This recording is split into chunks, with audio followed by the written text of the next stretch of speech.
Golkar, Golkar, Golkar, Indonesia.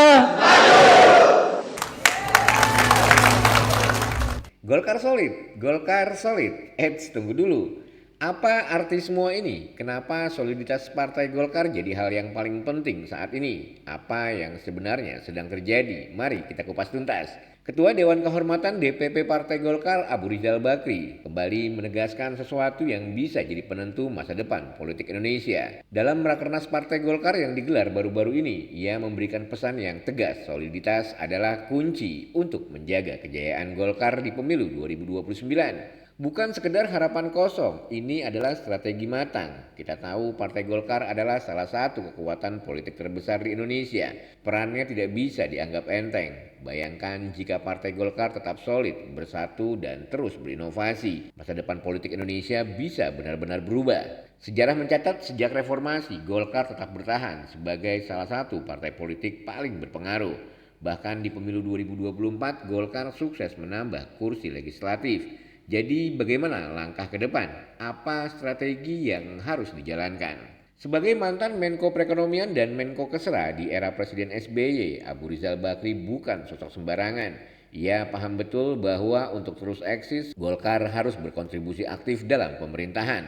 Itulah sebabnya ia menegaskan pentingnya mendukung astacita pemerintahan Presiden Prabowo dan Wakil Presiden Gibran. Kita harus solid.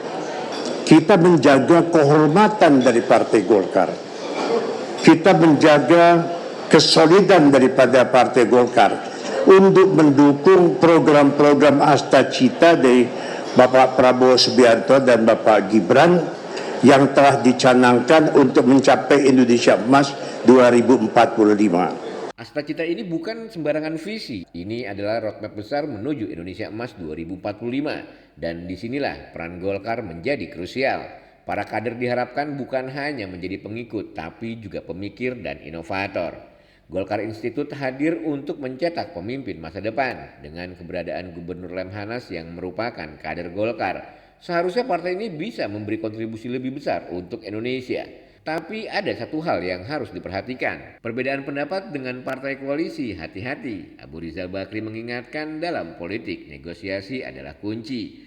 Jika Golkar ingin tetap eksis dan kuat, kadernya harus mahir dalam diplomasi. Kita tidak bisa jalan sendiri, kita harus berjalan bersama. Soliditas, diplomasi, dan kontribusi nyata, itulah tiga pilar yang harus dipegang Partai Golkar untuk terus maju.